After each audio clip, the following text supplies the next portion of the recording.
संयुक्त कोयला मजदूर संघ एकट के राष्ट्रीय महासचिव कॉमरेड अमरजीत कौर, किसान महासभा के राष्ट्रीय सचिव अतुल कुमार, महामंत्री अनजान हरिद्वार सिंह उमरिया जिले के बिरसिंहपुर पाली पहुंचे, जहां उनका स्वागत एटक के क्षेत्रीय अध्यक्ष रमेश सिंह, क्षेत्रीय सचिव नागेंद्र सिंह के नेतृत्व में एटक नेताओं और पदाधिकारियों द्वारा किया गया। गौरतलब है कि कल से शहडोल संभाग मुख्यालय में एटक का महाधिवेशन आरंभ होने जा रहा है। एटक के राष्ट्रीय नेताओं ने कहा कि बीजेपी सरकार में महंगाई जमकर बढ़ी है, जिसमें आम लोगों की कमर तोड़ दी है।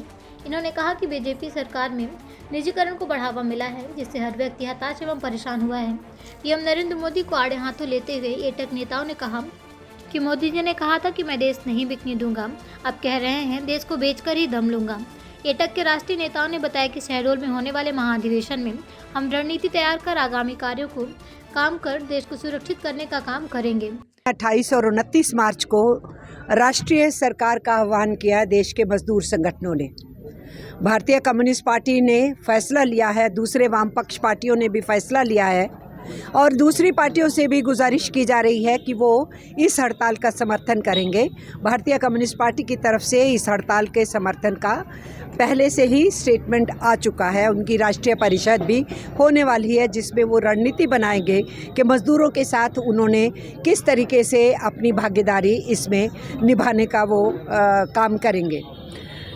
ये हड़ताल के लिए जो हम बढ़ने वाले हैं 28-29 मार्च को, उसमें हमारा सीधे सीधे नारा है और वो ये नारा है कि लोगों को बचाना है और देश को बचाना है, क्योंकि हम ये समझ रहे हैं कि देश को नरेंद्र मोदी की सरकार ने खतरे में डाला है।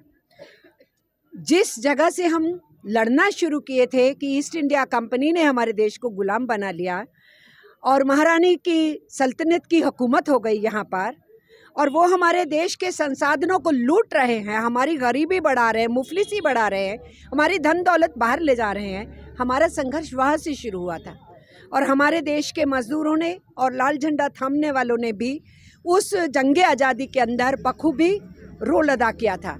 आज आज़ाद हिंदुस्तान में हम ये देख रहे हैं कि जो रोज रोज शदम तरीके से राष्ट्रवाद की बात करते हैं, देशभक्ति की बात करते हैं, आत्मनिर्भरता का नारा फेंकते हैं, असल में वो इस देश के साथ घात कर रहे हैं, राष्ट्र विरोध कर रहे हैं।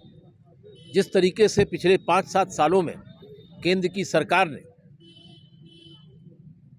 मजदूरों और किसानों पर हमला किया है, जिससे उनकी आय घट गई, बड़े पैमाने पर छटनी तालाबंदी है, 750 किसान 13 महीने तक दिल्ली के बॉर्डर पर आंदोलन करते रहे, लाखों लोग उसमें शामिल हुए और 750 किसानों की बलिदान हुआ।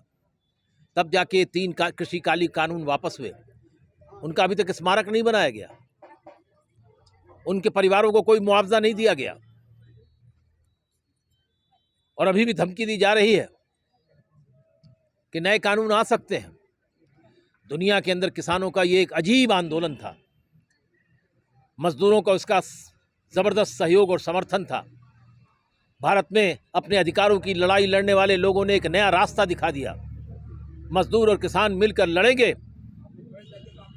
प्रधानमंत्री जी कहते थे 2014 में कि मैं देश बिकने नहीं दूंगा, और आज प्रधानमंत्री ये कह रहे हैं कि मैं देश बेचकर दम लूंगा। देश बेच रहे हैं।